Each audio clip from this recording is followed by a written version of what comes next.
አዳም ወዴት ነህ ያልከኝ በፍቅር ድምጽ ፈለከኝ።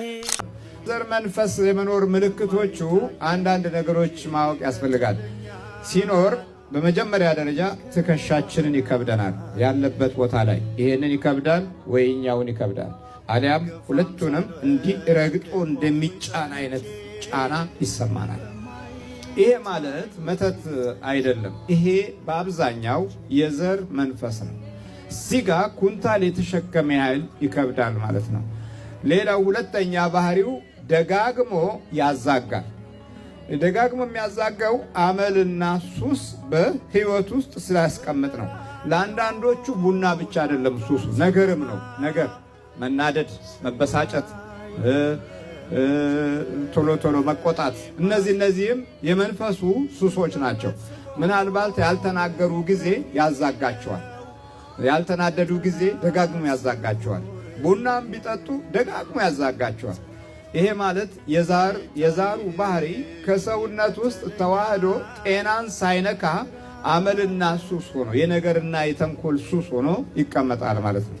አንዳንድ ጊዜ የተለያዩ ፍርሃቶች በውስጥ እንዲነክሱ ያደርጋል። ለምሳሌ ሰው በዚህ በኩል የቆመ ይመስልሃል፣ እንዴ ስትል ምንም ሰው የለም። በጆሮ ያሾኮሹካል።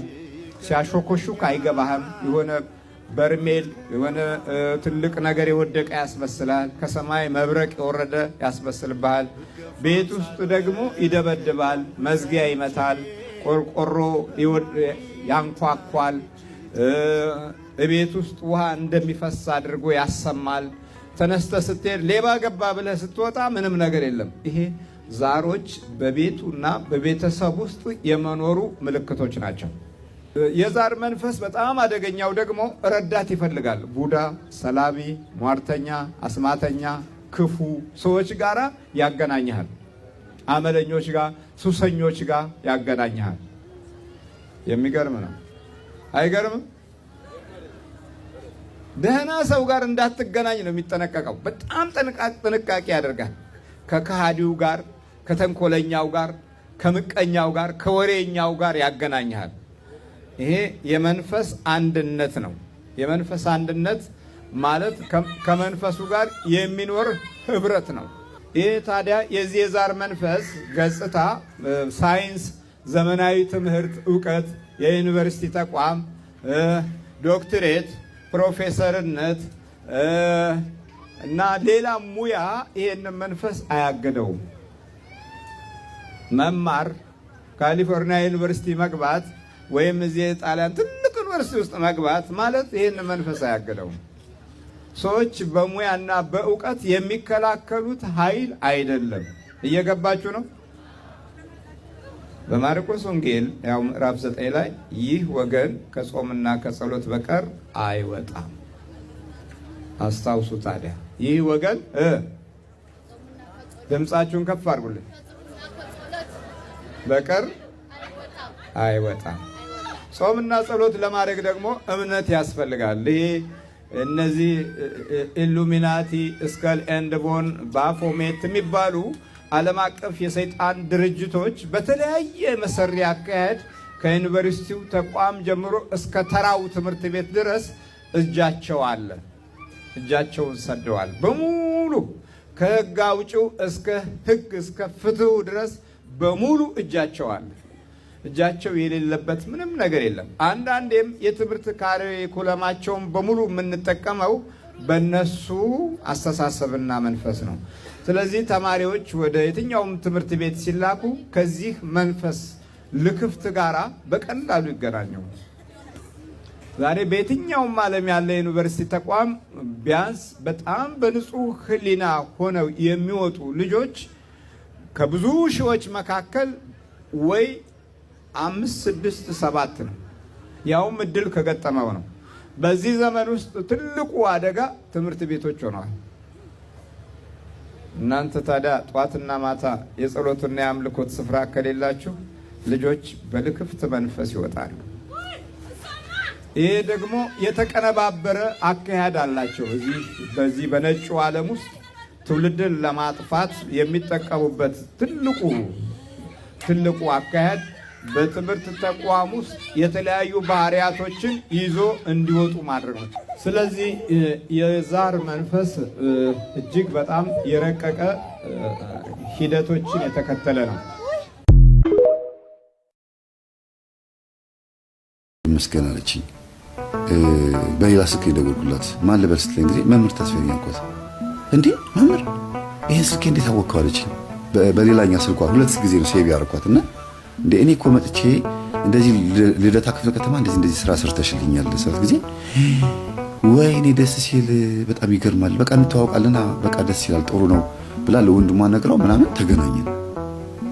ስለዚህ ለኔ ትልቅ ውለታ ውለሽልኛል፣ እዛ ቦታ ላይ ትልቅ ስራ ሰርተሽልኛል። እዚህ ጋር ደግሞ እናንተን ማገዛችሁ ነገር ምንድነው አልኳት። አሁን መመጋገብ ሆነ ማለት ነው። እና እናታችን ጨሌ ከጣለች ጊዜ ጀምሮ ታመመችብን።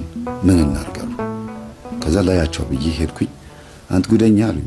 ወይ እናቴ ምን ነው ምን አልኳቸው። እዚህ የምትለፈልፈው ነገር በጣም እኮ የሚገርም ነው አሉኝ። ተኝቶ እንኳን ብላሳቸው ከባድ ነው። እና እማዬ እንዴ እንደዚህ እኮ አይባልም እንዴ ልጄ እኮ ነው ምን አገባችሁ እንደፈለኩ እጠራዋለሁ። ከዛ ማዘርዬ እንደፈለኩ ጥሩኝ መስደብም ይችላል አልኳቸውና ሙልጭ አረግህስ አሉኝ። ማንም የሚያወራው መንፈሱ ነው ወይስ ማን ነው አልኩኝና እሺ ማዘር ምን ልታዘዝ ምንድነው እሱ? ልክ ጨሌው ከተቃጠለ በኋላ ታመመችብን እናታችን አሉኝ። እና ምንድነው የሚሉኝ ነገር አለ አልኳቸው። ይሄ ወመኔ ለምን አይገለኝም ምን አገባኝ? እኔ ድሮ ነው ልጥለው የፈለኩት። ድሮ ነው ማንዋደደው፣ ከድሮ ጀምሮ አንዋደድም። አሁን አንድ መነገር ነገር አለ አዳምጣልኝና ታሪካቸው ወደ ኋላ መናገር ጀመሩ። እዚህች ወተኝቼ ታሪኬን ሳልናገር መሞት የለብኝም። መምህር ተስፋዬን ጠሩልኝ ብዬ ተናግሬ ነው ተጠራው። እነሱ አይደሉም የጠሩሃል። በእርግጥ እነሱ እኔን መጥራት ያሰቡት እናትየዋ ቢመጣ ደስ ይለኛል ስላሉ ነው። መጀመሪያ አላሰቡትም ነበር። ምን ነው ማየሰ ጊዜ አይ የምነግረው ነገር አለኛል። እሱ እኮ ቄስ አይደለም ንስሐ ልትገቢ ፈልገሽ ከሆነ ንስሐ፣ አይ እንደሱ አይደለም እማወራው ነገር አለ፣ እዚህ የሚለፈልፈው ነገር የሚጠቅመው ነገር አለ፣ እኔ የምነግረው ነገር አለ ብለው ነው የመጡት የመጣሁትና ለ3 ሰዓት ያክል ነው ታሪካቸው የተናገሩት። እስካለበኝ ድረስ ቁጭ ብዬ በቃ ቁምጥልጥ እስከምል ድረስ ማለት ደክሞኝ ሰልችቶኝ አይደለም። ቀጠሮ ነበረኝ። በቃ ቀጠሮዬን በማፍረስ የተናድጃለሁ እዛ ቦታ ላይ። እዚህ ጋር ደግሞ በጣም የሚገርም ነገር እየነገሩኝ ነው። ሰይጣን እንዴት እንደሚበቀል እርግማን ሟርት ምን እንደሚመስል እየነገሩኝ ነው። እና እሱን እስቲ እንወያይ። አሁን እናት እነዚህ ልጆች ከመውለዳቸው በፊት የነበረው ባላቸው የመጀመሪያ ልጃቸው ይሄ ወንዱ ሳይሆን ሌላ አለ። አንድ የመጀመሪያ ልጃቸው ወንዱ ልጅ ከዛ በኋላ ሴት ተወልዳ ከዛ በኋላ ይሄ ልጅ የተወለደው። የመጀመሪያ ልጃቸው ከዚህ ከመጀመሪያ ባላቸው የተወለደ ነው። ከዛ በኋላ ነው ሌላ ባል አግብተው እነዚህን 6 ልጆች የወለዱት። አጠቃላይ 7 ልጆች ነው ያላቸው። እና የመጀመሪያ ልጃቸው ግን እውነት በትክክል የዚህኛው ባላቸው ልጅ ነው የሚመስላቸው የነበረው። ልጆቹ አያውቁም ይሄንን እና ብሎ ሲናገሩ እንዴ ማዬ ቤቢ የማን ልጅ ነው አሉ። ዝም በሉ አዳምጡ፣ አሁን ጸጥ ብላችሁ አዳምጡ። እና አያውቁም፣ ማንም ሰው ይሄን አያውቅም። ባላቸው ይሄን ሚስጥር እንደደበቁላቸው ነው ያረፉት። የኚህ ሴትዮ ባል በህይወት የሉም። የዛሬ 10 ዓመት ምናምን አርፈዋል አባታቸው፣ የእነዚህ ልጆች አባትና ልጄ ነው ብሎ ስለሚያሳድጉ አንድ ፍቅር ሳያጓድሉበት ስላሳደጉ የአባታቸው ልጅ ነው የመሰላቸው። ግን አባቱ ሌላ ነው። ልጁ ደግሞ ያውቃል አባቱ ሌላ እንደሆነ። ለእህቶቹ ደግሞ አልነገራቸው። በሚስጥር ተነግሮታል። ድንገት ሲሰማ ሊያደነግጥ ተብሎ እየተነገረው፣ ለእህቶቹ ግን እንዳትናገር ተብሎ ነው ያደገውና ጠንቃቃ ቤተሰብ ነው ማለት ነው። የቤተሰብ የመጀመሪያ ባላቸውን ታሪክ ነው የሚነግሩኝ። የመጀመሪያ ባሌ ከዚህ እልፍ ብሎ ወደዛ ጋር ትልቅ ፎቅ አለ። እንደገና ከሱ ፎቅ አጠገብ ያለ ትልቅ ቪላ ቤት አለ። የዛ ቪላ ቤት ውስጥ ነው የሚኖረው ምናምን ብሎ ሲናገሩ የጋሽ ገሌላቸው እሱ ባለቤትሽ ነበር? አዎ ቤቢ እኮ የሱ ልጅ ነው። ልጆቹ በጣም ደነገጡ። ለምን? ሰውየውን ያውቁታል። እና ያውቁታል ማለት የሚታወቅበት መንገድ አለ አሁን ባለበት ሁኔታና እሱ ነበረ ባለቤቴ። እና በደርግ ጊዜ ኃይለኛ ባለስልጣን ነበረ። ኃይለኛ ባለስልጣን የሰፈር ወጣቶችን እያፈሰ ለውትድርና ለብሔራዊ ውትድርና የሚማግድ ነበረ። እና የሰፈር እናቶች ይሄ ሰው እየመጣ ከተባለ ልጆቻቸውን በርሜል ውስጥ እየደበቁ፣ ኮርኒስ ውስጥ እየደበቁ፣ አልጋ ስር እየደበቁ ሂድልኝ በቃ እያሉ በጓሮ እየሸኙ ቀሚስ እያስለበሱ ወጥ የምትሰራ ሴት ጺሙን ተላጭቶ ወጥ የምትሰራ ሴት ሙስሊም ሴት አስመስለው ሙስሊም እንደዚህ ጠምጥማ እንደዚህ ምናምን የምታረጋላ አይደል እንደዛ አስመስለው ልጆቻቸውን ያስመልጡ ነበረ በወቅቱ። እና ብዙ ነው ብቻ ስለ ደርግ ስለ ኢሰፓ አባል ስለ ምናምን እዛ ውስጥ አሁን መግባት አልፈልግም። ሰውየው በጣም ኃይለኛ በቃ ኢትዮጵያ ትቅደም ብለው ግራጅ የሚያወጡ ታውቃላችሁ አይደል? እና ይፋፋም ምናምን ይውደም ምናምን እንደዚህ ሁሉ ነገር ይውደም ተብሎ በግራጅ ሆነ ወደመ ይላሉ መምህር ግርማ። ያን ጊዜ ነበር እና ግን ሰውየው እጅግ በጣም ብዙ እርግማን የሚሸከም ሰው ነበረ። የማን እርግማን? ኢቭን ጠንቋይ እንኳን ባቀሙ ረግሞታል ይሄንን ሰውዬ። ለምን እየመጡ እናቶች እርገምልኝ ጥላወጊ ይሄን ሰውዬ ከዚህ ምድረ ገጽ አጥፋልን እያሉ ጥላወጊ እንዲላክበት ይደረግ ነበር። ግን ደግሞ ሰውየው ራሱ በጥላወጊ አይሞትም። ይሄንን ሴትዮዋ በደንብ ያውቃሉ። አብረው በትዳር ይኖሩ ስለነበረ ባለቤቴ ስልጣን ያገኘውና ያንን ደረጃ የደረሰው በደብተራ ነው፣ እንዲሁም ደግሞ በጥንቆላ ነው፣ በጥበብ ነው። ያፈረሰ ካህን ነበረ።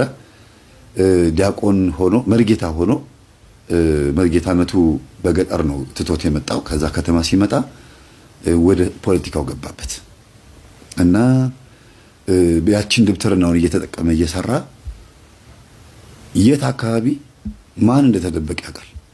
እንዲህ እያደረገ ስልጣኑን በጥንቆልና በመተት በድግምት ወጣቶችንም እንደዚሁ ሲመጣ ሽንት የሚያስለቅቅ ሰው ነው። ይሄ ማለት ግርማ ሞገስ አስደግሟል ማለት ነው።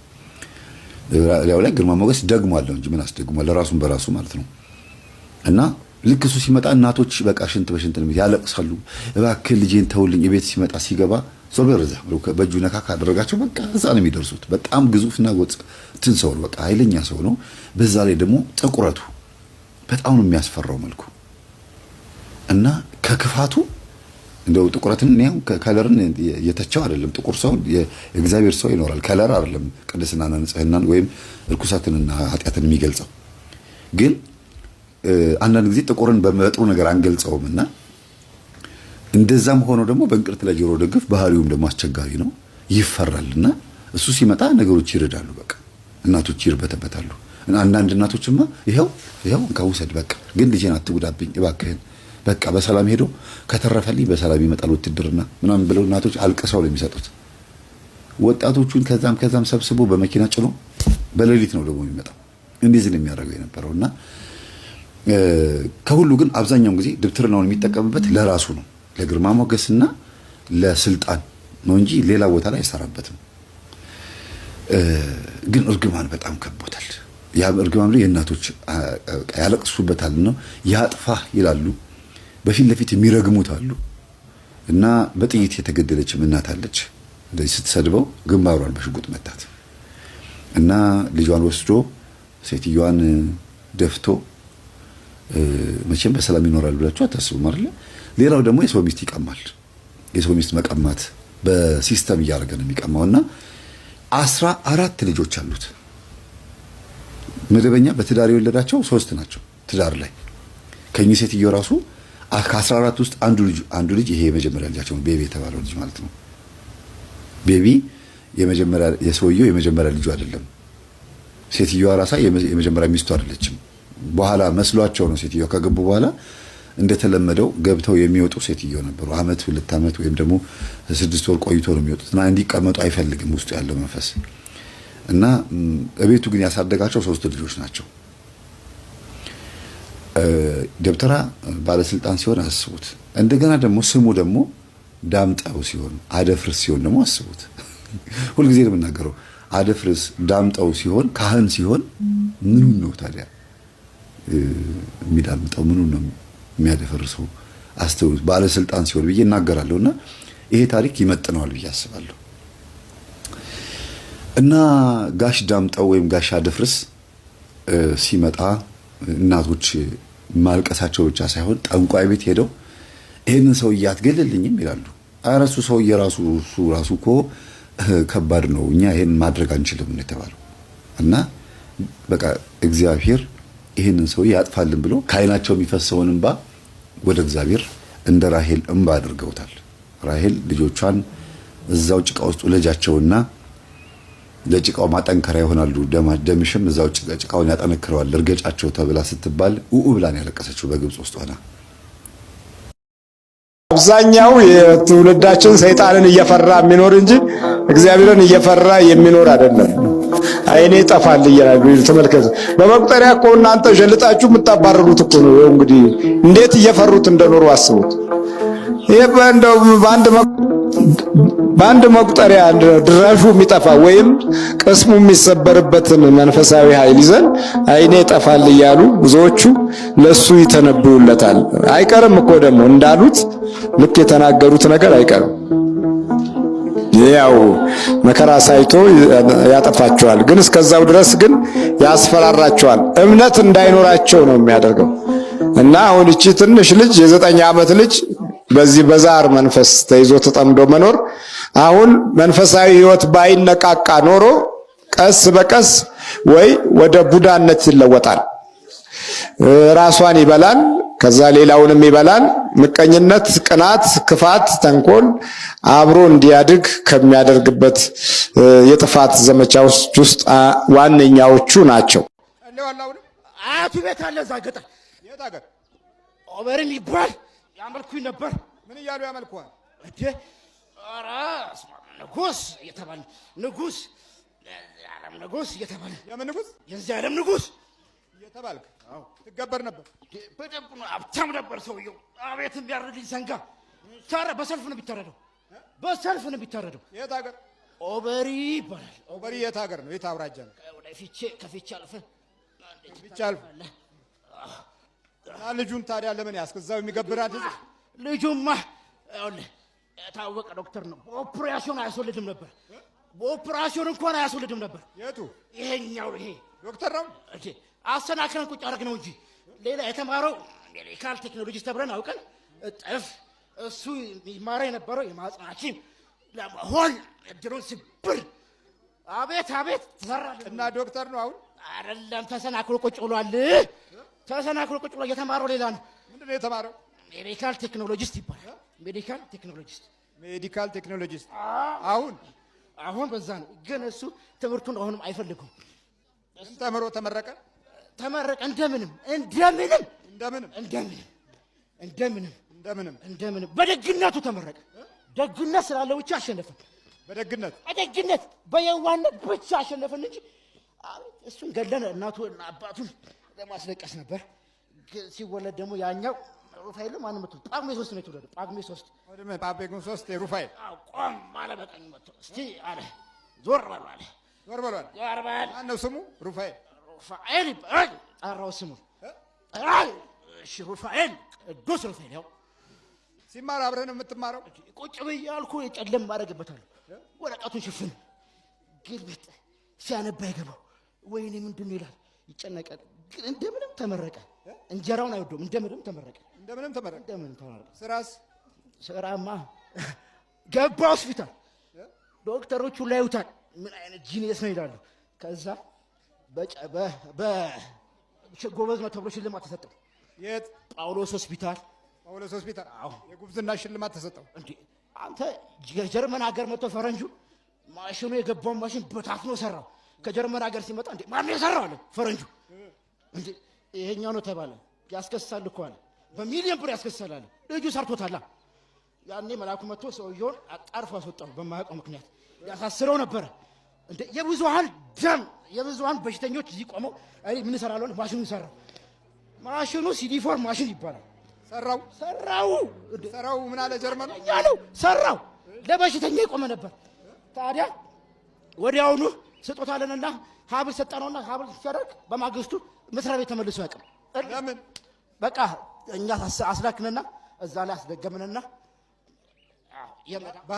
በሀብል ወርቅ ነው ወይስ አይደለም? ይሄ ምንድነው? ናስ ነው የምትሉት? ናስ አይደል? ምን የሽልማት ስጦታ ብላችሁ? ሽልማት ተሰብስበው ሁሉም ሰጡት። ሆ ብለው ሰጡት። ሆ ብሎ ወጣ። እሱ አቤት አስወጣ ነው። ሆ ብሎ ወጣ። ምክንያቱም የሚመጣው ጀርመን ሊሄድ ነበር ለትሬኒንግ። ጀርመን ሊሄድ ነበር። አቤት እድሉን አስነካከለው። ስንት ፕሮሰስ ስንት ስኮላርሽፕ አበላሽ። ወይ አሁንማ ተከፈተ። በቀደም ከፈት ሲያደርግ ቻይና እንፈልጋለን አሉት። ጣላው አመለጠ። ቻይና ትንሽ ቀዳዳ ሲያገኝ ቻይና ጠሩት። ይሄ ልጅ አለው አለ።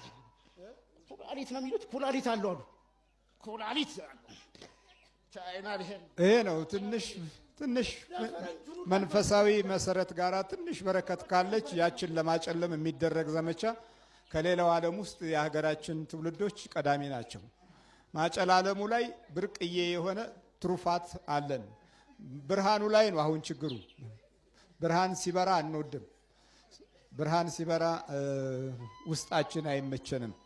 ለምን? ከዚህ ከማለዳው ጀምሮ በዚህ በክፉ መንፈስ ባህሪ ውስጥ ስለምንጸነስ የሚቀናን ክፉ ነው። አሁን ለሀገራችን ጋዜጦች የሥላሴ ፕሮግራም ቆመ ቢባል ማትረፊያቸው ነው። ቆመ ቢባል ስንት ቢያንስ ከ20 ጊዜ በላይ ይጽፋሉ። እርግጠኛ ነኝ 20 መጽሔቶች ያዘጋጁበታል። ቆመንን ዳን የሚል ነገር ከሆነ ግን ያማቸዋል፣ ይታመማሉ። በጣም ነው የሚያማቸው። ምክንያቱም እንዲህ የተለወጥንን ለጨለማ የምናግዝ ከብርሃን ልጆች ይልቅ የጨለማ ልጆች ለመሆን የምንፈጥን የሰዎች እድል ውስጥ ገብተን ዝም ብለን የምንዳክርና የሰው ሕይወትን የምናቀጭጭ እርም የሆነ ነገር ያለብን። ስለዚህ ከዓለም በፊት ብዙ የበረከት ትውልድ የነበረን ዛሬ ከዓለም ኋላ በምንም መንገድ ይሁን እርግማን ሁሉ ቦታ ላይ ስር ሰዶ እድላችንን ሲያመክንና አኗኗራችንን ሲረብሽ የምናየው እውነት የመንፈሱ ብቻ አይደለም፣ የተፈጥሮ ግብራችንም ከክፋት ጋር የተያያዘ ሆኖ መወለዳችንም ጭምር ነው። መተቱ በምንድን ነው የገባው? በሀብል። ስንት ናችሁ ጠቅላላ? 1100 በመንፈሳዊ ሕይወት ካልተቋቋምነው በስተቀረ ብዙዎቻችን የደም ክፋት ወይም የአጥንት ክፋት አለያም የነፍስ ክፋት አለብን። በጣም አደገኛው ደግሞ ይሄ የነፍስ ክፋት ነው። ከነፍስ ክፋት ጋር ሙሉ በሙሉ ነፍስ ክፋት ካልሰራች የማትረካበት አይነት ትውልድ ሲሆን አስቸጋሪ ነው። ይሄ በጣም በነፍስ ክፋት በተበላሹ ሰዎች እጅ ውስጥ ነው አሁን የወደቅ ነው ማለት ከደማቸውና ከስጋቸው አጥንታቸው አልፎ ከነፍስ ጋር የተዋሃደ የክፋት ኃይል ሲኖር ለነገሮች ሁሉ የምንሰጠው ክብደት የሰዎችን ሕይወት በማጨለሙ ላይ ነው። የሰዎችን እድል በማበላሸቱ ላይ ነው። ተዘጋጅ አብለውጥ ሁሉ ከወገቡታ ከውስጡታ ተዘጋጅ። በኢየሱስ ክርስቶስ ስም በሥላሴ ስም በወላዲተ አምላክ ስም በቅዱስ ሚካኤል ስም በቅዱስ ገብርኤል ስም ወደ ሲኦል እንገባለን። ቶሎ ሰበት እግዚአብሔር ይገስጽ።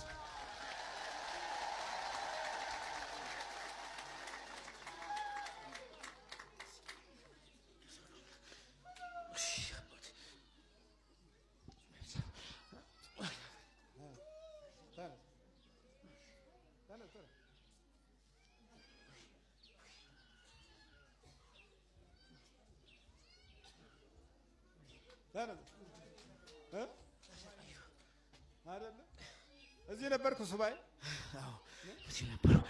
እዚህ ነበርኩኝ። ወይ ድንግል ማርያም ተመስገን። የት ሀገር ነው የመጣው? ኧረ እዚሁ ነኝ እኔ አዲስ አበባ ነኝ። ምን ነው የምትሰራው? ተምሬያለሁ፣ ግን አሁን አልፎ ነው የምሰራው። ሪሰርች ምናምን እሰራለሁ እየወጣሁ ፊልድ። ምንድን ነው የምትሰራው? የምን ጥናት ነው? የጤና ጥናት፣ በጤና ላይ ያለ ዙሪያ፣ በጤና ሽፋን ዙሪያ ማለት ነው። በዛ ዙሪያ ነው የምሰራ የነበረው። የሆነ አንድ ማሽን ተበላሽቶ አንተ ስትሰራው ሰዎች አጨብጭበው ነበር።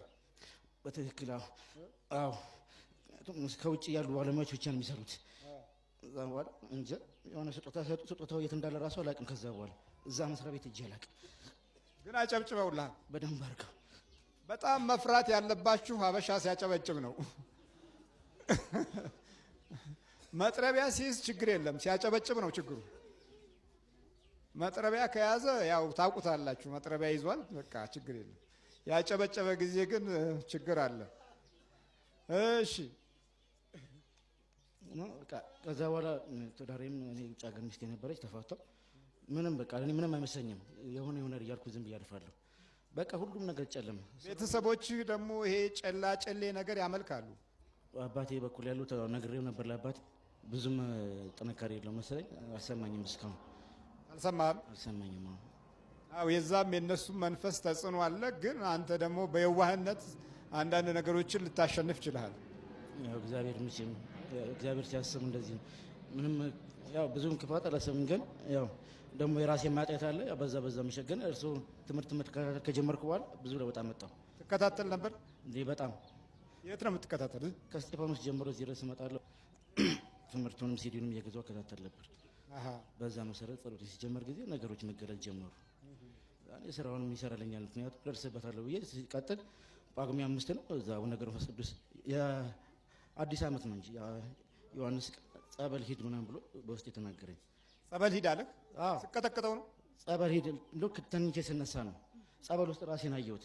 ከጀርባችን አዊ ቤተክርስቲያን ያለው ሄጄ ስጠምቅ ጊዜ ጮኩኝ። ከዛም የተፈጠረው ነገር አላውቅም። ጠቋር ነኝ ምናምን አለ፣ ሰዎች ነገሩ። ጠቋር ነኝ ምናምን አለ። እዛ እሱ ተሸኘ። ህነቴ በደንብ ቀለለኝ በስነ ስርዓት። ግን የሆነ የቀረ ነገር እንዳለ ይሰማኛል። ምክንያቱም እኔ ብዙ ሚስጥሩም ላይገባኝ ይችላል። ሄደ ብዬ አልዘናጋም ብዬ መቀጥቀጥ ስጀምር ትናንት ማታ ላይ ትንሽ የሆነ ፍንጫየው መምጣት እንዳለብኝ ገባኝ። መጣሁ። እዚህ ደግሞ ነበረ መጣሁ። አዳም ወዴት ነህ ያልከኝ፣ በፍቅር ድምፅ ፈለከኝ። አልብሰኛል ነጩን ልብስ፣ እወድሃለሁ ኢየሱስ፣ አከብረሃለሁ ክርስቶስ።